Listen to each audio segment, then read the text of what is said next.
किछि छात्र नेता माने तांको मानसिक निर्यातना मध्य देइथिले। जदि सेही मानसिक निर्यातन होथुवा छात्र मानकर दल से समय मानसिक निर्यातना दौथला आउ एबे आसिकी बालेश्वर बंद करूचंती टायर जलाउचंती ये को प्रकार कथा माने चटुटा तांकर आइंस आउ बेंटोटा निरामिष एटा हेई परिबनी।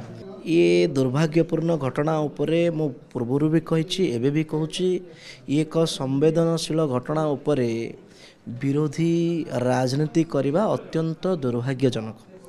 बालेश्वर बंद करुचंती या पछर मसुदा कौन प्रथमे विरोधी दायित्व नियंतु कि भौणी जितेबले कहूले सी तो व्यवस्था को काठगड़ार आनी प्रिंसिपाल कर्तृपक्ष उपरे एक्शन होती प्रिंसिपाल आमर अध्यक्ष उपरे एचओडी उपरे एक्शन होती किंतु ता भितर से यह भी कहते कि किछि छात्र नेता माने तांको मानसिक निर्यातना मध्य देइथिले।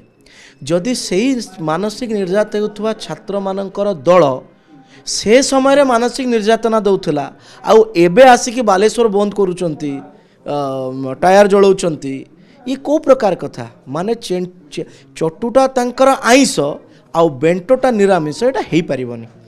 द्वितीय विषय होची जो प्रकार राजनीतिकरण करा जाउची ए घटना को गत सरकार समय रे भी घटना घटुतुला नुआ सरकार समय भी घटना घटिची किंतु गत सरकार घटना प्रति संवेदनशील नथिले।